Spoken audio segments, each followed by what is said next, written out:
Many months back, after sailing upwind through the thorny path to St. Martin, I badly needed to make repairs and pick up some spare parts. I was pleasantly surprised when I came across Island Waterworld, a major chandlery superstore which stocked everything I could or would need for my sailboat. As I got to work, I noticed other sailboats around me who'd fallen on rough times, and I wanted to help. After a meeting with the managing director, the Sailor Samaritan Fund was born, a collaboration program to help active sailors in need by keeping them sailing. This is the story of one person the Sailor Samaritan Fund helped through the generous support of Island Waterworld. Good morning. Today we're heading over to Moonlight Lady to go talk with a couple of folks who got hit by lightning and could use some help. Moonlight Lady, a 45-foot Leopard catamaran, bit of an older style that ran into some problems. They've had the boat for a little bit over 2 years now, and as soon as they got it, they ran into some major problems. A lightning strike hit the top of their mast, ran down and then out the anchor chain and destroyed every sensitive electronic on the boat. And I can't even begin to describe what the list is like. Now, normally you'd think somebody living on a catamaran, well, they've got to have some money, and they did. They budgeted everything just right so they could live this lifestyle they've been dreaming about. But unfortunately, when tragedy struck, it threw the budget out the window, and they've been a little bit stuck since then, not able to go and do what they want to do when they want to do it. So we're going to talk a little bit with Gary and Dorla and see how exactly this came to happen, what they've been able to fix, and what they have left to fix. Then we're going to see what we can help them out with and get them on their way so they can get back to sailing and cruising. Good morning, Gary and Dorla. How are you two? Oh, we're great. Welcome aboard, Daniel. Oh, thank you. And good morning, Cosmo. Cosmo likes to be front and center. So tell me a little bit about you guys' story. What brought you here to the sailing life? Because you didn't just start out on a catamaran. You guys started out on a monohull. I've probably been sailing for about 40 years altogether. I used to build boats with my father when I was just a child, and I've always had the boating blood in me, and I love the ocean, love cruising. So. Yeah. And I sailed for a while, and I loved it, so I decided I'd get my own boat. So I saved up, I got my own boat, and then I mentioned something about getting a captain's license, and everybody laughed at me, and that just made the hair on my neck stand up. There's a plaque in the back that says U.S. Merchant Marine Officer. And I was like, oh, Gary, you were in the Merchant Marines. And he goes, no. Yeah, it was me. I'm the swab. Okay. So in 2005, you guys got together on a monohull. So eventually you guys sell the monohull, well, you retire, and you keep working. We took a house on trade when we sold that boat. We wound up on land for a number of years. I retired, and I was playing golf every day, and she was still working. We had moved to Texas. She was starting to cop a bit of an attitude about that. A big attitude. So I told her I wanted to get back on the water. I knew she did. So I told her, because she wouldn't quit work. Yeah. So I said, look, how about we buy a catamaran? She quit pronto. Well, I wasn't going to go back on a monohull because I had back problems and knee problems. But you said you had spinal problems. Yeah, I'd had a spine surgery, which they tell me I need another one, and I need both knees replaced. I've had one partial knee replacement. Unfortunately, I only do boat parts. I can't help you with people parts, you know? Yeah. You ought to have them put that in the store. I know. I'm Adventure Man Dan, not Kidnapper Man Dan, and it's a past life. Yeah, so anyways, I just said if we're going to do it, it has to be on the catamaran. I can't do the heavy heeling over anymore. So anyway, we started shopping for catamarans, and we found this one. Yeah. It was a little bit beyond our budget. We had to stretch to get there. It started letting us relive the dream again that we've always had. So a little cruising kitty put together, to out here and enjoy the lifestyle. Well, we get down here, and last year we get struck with lightning. And it was a direct hit, too. Direct hit. What I heard. It went straight to the top of the mast. You said it burned a hole. How big was the hole through the light? About a 1/4-inch hole right through the mast light. Yeah. And you didn't keep it, though? No, unfortunately. To everyone's regret. I was so upset at the time I chucked it. Yeah, we lost every fuse, every light bulb, pumps, refrigeration, solar, all the nav equipment was wiped out. Solar got burned out, too. MPPT was blown up. It basically took every electronic device on the boat out. Wow. Our autopilot Everything was killed, and that gone. made it really hard getting from here back up to St. Martin, where our replacement parts were, ordered. Yeah. But not having an autopilot is very difficult. And you said that your alternators, you think, have been a little bit... I'm not sure if they're totally out. Panel shows I'm putting out 15 plus volts to my batteries, and that's not normal. No. You know, and it's constant. It never comes down. So I think they're generating, but the batteries are shot. Yeah. So I've got to replace those. And kind of it in a nutshell, wiped out our budget. So we've been pretty much the last year and a half now just staying on the Saving boat, every month. not spending, trying to save money to Replacing replace parts as we batteries go. and equipment. It's not done yet. Radar's out. Both chart plotters are still out. Ooh. But I would say just a ballpark guess, it's probably, if I replace those, $26,000 to $28,000 worth of damage. $28,000 worth of damage. That's substantial. And what about insurance? You guys have insurance on the boat? Did that help out at all? We had insurance on the boat. It was really expensive for a year of insurance, which shocked us. So we thought they would help us, and it turns out that the insurance, you know, they would help us, but the deductible was $27,000. And we asked, don't you have, you know, some kind of an arrangement when it's just a partial loss? And they said, nope, you pay the deductible as though it was a full loss. So it didn't make any sense for us to have an insurance claim on our record when we're going to fix it for the same amount of money we'd have to give them. So lightning strike was covered, but it would have had to have sunk the boat to have been worth it. Pretty much, To pay for it, yeah. So this is a real pickle. So you guys needed to get back on the water, and obviously I say need as not a physical need, but an emotional, soul need. And I like all sailors, we get that. You had to go to a catamaran because of the spinal injury, because of the knees. You guys wanted to be able to retire and live it out on here. I get that. This catamaran then was just a little bit outside your budget, but you were able to make it all work. You get a little bit of cruising, and that's where I really feel for you guys, is you guys got like a little bit of the lifestyle, the dream, and then lightning strikes. And it was just over here too, wasn't it? Right over here by the hog, yeah. And now you guys have more or less been sort of stuck around here, keeping your budget as low as possible, trying to just fix what you can when the money comes in. And if you don't mind me asking, are you guys working any other jobs, or are you guys... No, we live on Social Security, fixed income. Oh, man. And, That's you it. know, we had our budget worked out, and everything would have been just fine except for that. We did not expect that kind of damage. For the record, would you like to say the name of the insurance company so we know who to not go through for insurance? Well, all I can say is do your homework when you buy your insurance. Okay. So you guys have already replaced quite a few things. How much of that $28,000 do you think you guys have gotten into so far? I'd say probably 20, 22,000 so far. Oh, what would you guys like to replace next? The batteries are probably 7 years old now. They're tired. And I think between the lightning strike and their age, they're not functioning very well anymore. We're going to be taking off soon, and I got to have the... It's what starts up your engine. If you can't do that, then you're dead in the water. So I would certainly prioritize that as the big one. Yeah. And I'd like to offer to help you guys with that. I think Island Water World and the Sailor Samaritan Fund can purchase you guys two brand new starter batteries. Oh, absolutely. That just means the That's world to wonderful, us. As you well know, and maybe the audience wouldn't know, but there's not a lot of places going up the chain where if you have problems with the boat, you get help. When I first came to the Caribbean, I was under the assumption that there was nowhere to get parts. You would mail and ship everything in. It would be a tedious process. So when I first came to St. Martin, I was thrilled that I discovered Island Water World. Walk in there and I was like, oh my gosh, I can rebuild my boat with what's in here. So the good news is that maybe we'll be able to help you guys as well further up the chain, because you have Island Water World here in Grenada, little one in Carriacou, St. Lucia, which I was there when I needed to do an emergency engine repair, and they were huge helping with that. 2 in St. Martin, the flagship store on the Dutch side and then on the French side. They've always gone way beyond anybody's expectation. Every time I go in there, they're a fountain of information. Yeah. And really a good help. I'm impressed with them. Well, great. Well, thank you so much for showing me around the boat and everything. And we'll head off to Island Water World. Sounds great. Sounds good. Let's do We it. really appreciate this. So Cosmo's happy to be here, and where is here? Island Water World. We finally made it, just took the bus right into here, right from Clark's Court. What are we gonna be getting today? We're going to be getting some new starter batteries.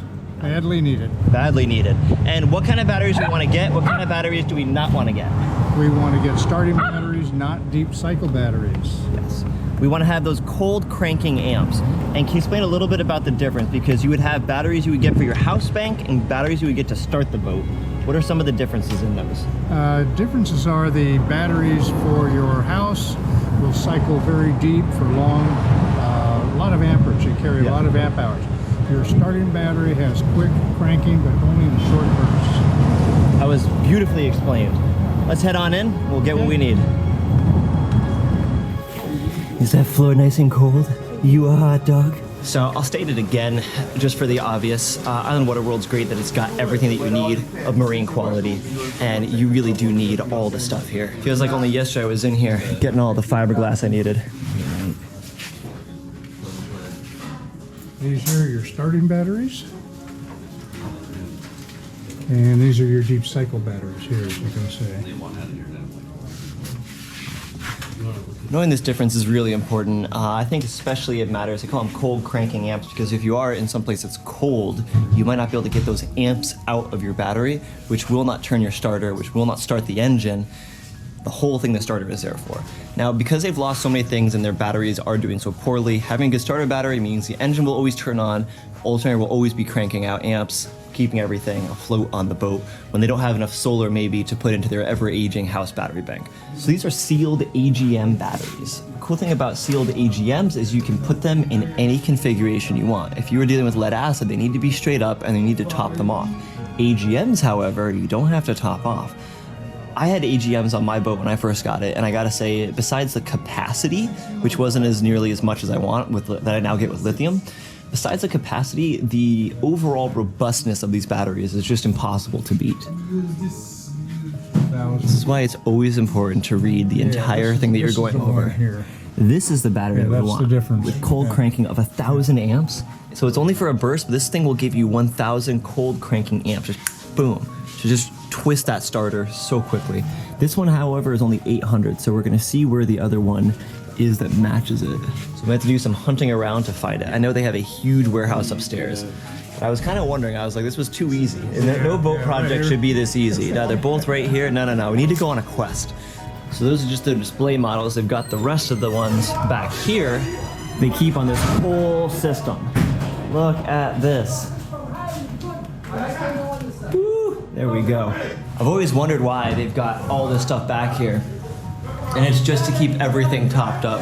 I can only imagine, who manages all this? Is this Patrick or? Yeah, well, staff, man, we change them every day. Every day? Yeah, make sure all the batteries are up to date. So it's bad for a lead battery to be dropped all the way to zero and stay there. It's really, really bad for it. You can do some damage to it actually, which I've even done. So all this stuff here is kept up, topped up regularly. See each one of these, gonna keep them all up. It's cool they do that. I'll get one, you get one? Yeah, first I test them. Oh! Yeah. The Waterworld goes the extra mile. You see it here, folks. You see it here. Here we've got receipts that actually show exactly what each battery was, its state, its charge, its temperature. Really, really cool stuff. And you'll want to hang on to these. Thank you so much. Appreciate your support. Yes, we can't appreciate it enough. I thank you so much. It's all good. It's all good. Thank you, Patrick. Later. We figured it all out. We got the correct batteries at a great price. 2 starter batteries ended up being, what was it? It was less than $250 a piece. Yeah. Which, again, this morning, actually, I was looking at price of chain when I helped out my buddy Jay the other day. In the US at West Marine, it was like $7 and change per foot, the same chain that he got. Here, it was like $3 before, after tax. It was $3 per foot. $7, $3. We're in the Caribbean, so it's super cool. So really happy all that worked out. We're gonna get this back into, this is the Island Waterworld bus that takes us to and from Clark's Court. We've got our bus driver, Mr. Shademan. That's me. So we're gonna get these back to Clark's Court. We're gonna hop in the dinghy and get them installed. Let's go. We are back aboard Moonlight Lady. We've got the batteries here, we've got the dielectric grease, we've got our voltmeter, we've got a few other tools. We're just gonna be taking a look at the old batteries and swapping them out. Now, the old batteries that you got, what were you planning on doing with those? Could we donate them maybe to some locals, or what were you thinking? Talk to Patrick. He'll take them and donate them for us. We're good to go. We just got to do this and film it. Let's get to it. But most catamarans are going to have their engine access outside and down below into here. And look at all that space. That is not too bad. And it looks like up there, okay, so we've got 2 starter batteries, 1 for each engine on each side. Yeah. Oh, okay, I'm learning. Let's take a look at what it looks like down there. So we have a Yanmar in each, 50 horsepower for each. Remember, my boat only has 40 horsepower, so they get quite a bit. We have direct drive, meaning no sail drive, which is good, because those are a pain. Those are an absolute pain. And you've actually got pretty good access in here to work on it. And I like that we've got the panels up here. No, this is a great little spot. As well over here, let's take a quick look. So they've got their water maker over here, output for it, all that kind of jazz. It looks great. This is really nice access. Now, we've turned off the DC power going to it. Yep. So the other battery cannot affect it, or the house battery cannot affect it, or the solar panels cannot affect it. I believe those are all the potential power sources. Yes. It's important to know all your power sources before you go to work on something. So we're good on that. Now the battery itself is still live. Although it is not a great starter battery, it still has juice, and juice enough to do real damage or kill you if you're not careful. So we're still gonna be careful on that. Now walk us through, tell me a little bit about what you're gonna do. Which one do you always remove first? I always pull the positive off first, and then the negative. Then I replace them, I put the negative on, and then the positive. Perfect. Pull the battery out, drop the new one in. Yeah, that is really simple. And because this isn't a mono hull, it doesn't need to be strapped down. It's just got those nice little flanges there around it. Yep. I just hit my head on this. Yeah. Not the best. Now, you might be looking at all this in here and thinking to yourself, he said it's a big engine room with lots of access. For a boat, this is a lot of space. The fact that I can just comfortably sit here when I'm not whacking my head is a lot of space. And it's actually pretty easy to get any angle you might need to work on anything. I have noticed that the harder an engine is to work on, the less it gets worked on, the more it goes to disrepair, and the more often it breaks that. So being able to have good access like this is absolutely key. You can pass it right back to me. I think I've got an angle for it. Yep. All of it? Yep. Oh. And they are heavy. Small but heavy. Are you ready for the next one? I'm ready.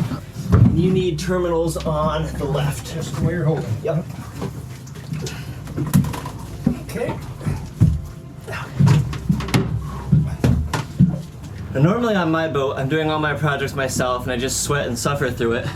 But this lovely woman just put a fan on me, and can I have my lemonade? Again, thank you so much. And she made me lemonade as well. This is boat projects in style, let me tell you.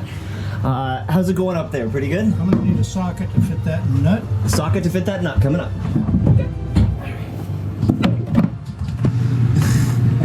Well, you're missing the 14, so there we go. Looks like we got ourselves a 13. All right, socket and nut.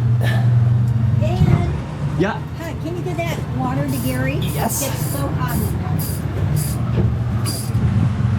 Thank you. Now that's a quality partnership right there.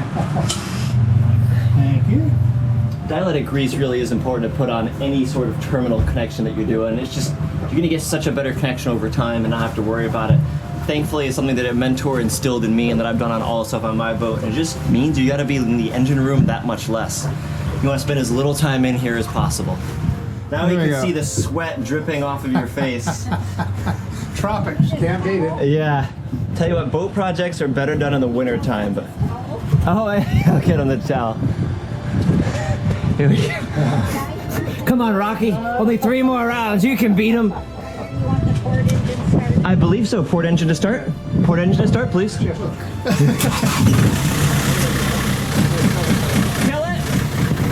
Kill it. Well, that's one success. You always want to test it before you leave and wrap up, because nothing's worse than to pull everything else out. Go back in. Yeah, I think honestly, you know what? Half the battle is just setting everything up and getting ready to do the thing. It's not actually doing the thing. Yeah. So. yeah. Get everything lined up, all your parts, tools, ready to go. Get it ready to go. All right, halfway done exactly. Let's go do the other half. Dorla, what are you about to do right now? Well, I'm swinging the helm over so when you guys go in to install the other battery, you don't hit your Yeah. head on that Huh. little bar because it hurts. Now, is that be called an actuator arm? I'm not sure. Steering arm, steering arm, some sort of a complicated name. But if we look now, look at how much further over that is. That is so cool. That's something I would not have thought about, but you see how much room we had to work when we were in there when it was put over. So now that's that way. We close this up. Now this type of engine access is great. There's one slight downside, which is if it is raining or you know, you're at sea. Or it's super hot. Or it's too, well, no. When it's hot, it's actually good because you're outside here. But compared to an engine that's inside a boat, I would say there's some pros and cons to it. But I kind of like it. I definitely prefer that than crawling inside mine. So we just tested the second engine, all good. I don't want to celebrate too early. Everything's perfect. But I think that's good. I think that's as good as we're gonna get. We did it. Mission accomplished today. That's the face, isn't that the face? That's the face of 6. Well, all right, that was actually pretty easy. Both engines work. We've gotten to test them. We got the dielectric silicone grease on there, which goes over the top. It does not go between the connections, an important note. So I'm looking at this, and the ones we just got are a little bit stronger too. I think these ones are 870s. The other ones are 1000s. So we've even upgraded them a little bit. This is great to see it done. I'm really happy that we were able to link up, get all this connected, but I know this is just a drop in the bucket. You guys still have quite a few more projects. The radar, the chart plotters. Most of the big stuff, except for those items, Yeah. have been done. Yeah. So I think that another $3,500 is probably going to wrap that up. Yeah. First of all, we got to replace our house batteries because they're also bad. Oh, that's right. And they're going to be lithium and they're much more expensive. So, Yeah. yeah. Yeah. So that's the next big project that we're working on currently, Yeah. saving towards. I'm really happy all this was able to work out. You guys are absolutely wonderful couple of sailors, and the dog too, of course. I'll say this as well, if any of you guys are watching this and you'd like to help out, I've had a few messages over helping my last friend Jay, and I'm going to be helping more people here in the future. And I'm noticing other sailors or other would-be sailors wanting to pitch in and help out with this. So I am going to try to make this a thing for more and more people. Now let me ask you guys, is there any chance, and I'm just throwing this out there for you viewers, is there any chance if somebody donated all the rest of the money to get the boat back up and fully running, you guys would rename the boat Lightning Rod? That's a possibility. It's a possibility. So he's saying there's a chance, but that might be too much. Yeah. I would get that too. You can only have so much humor It's about all the these things. paperwork. Yeah. Yeah, it's all the paper. May I say one thing before you leave? Oh, absolutely. Daniel, I'd like to thank you so much for this program. Patrick and Gabby over at Island Water World, you guys are doing a tremendous job, something that's really needed in our community, and we can't thank you enough. Absolutely. No, Just thank you. Island Water World actually does a ton of things. I just pitched them this wild idea, and they actually went for it, which was great. But they help out with sailing programs on every island that I know of. They support race regattas. They do a bunch of things as well, not just this. So I'm grateful to them, and I'm grateful for their very convenient locations because Yes. I still need them. I still have work I need to be doing. So there'll be more videos from my side coming out on this. Yeah, we just can't thank them and you enough. I mean, it's Absolutely. a blessing. Yeah. It's a blessing to have run into you. Oh, absolutely. No, I'm so happy. I'm so happy to be able to work out. The sailing community really helped me when I first got started, and as much as I love putting out spearfishing, kiteboarding, and bikini-clad videos, it's nice to actually give back, so I'm really happy for this opportunity. I had to apologize to both of them several times because when they told me they were struck by lightning and that they were here and that they needed some help, I was so happy. I was so excited. So I gotta work on curbing my enthusiasm for other people's misfortune, but I was very happy that we were able to help out with this. Cheers. Bye now. Thank you. Thank you. Bye.